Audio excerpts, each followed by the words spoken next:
Serangan udara Israel melanda beberapa target di Yaman pada Selasa, termasuk dengan Bandara Internasional Sanaa yang mengakibatkan kerusakan parah dan kerugian besar.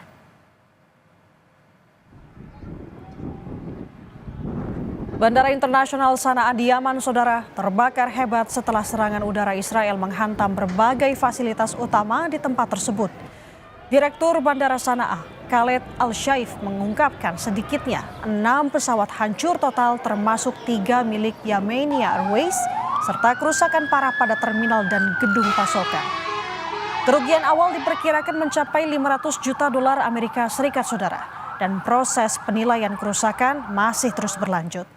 Serangan udara Israel juga menyasar fasilitas vital lainnya seperti pembangkit listrik pusat dan pabrik semen Al-Amran di Yaman.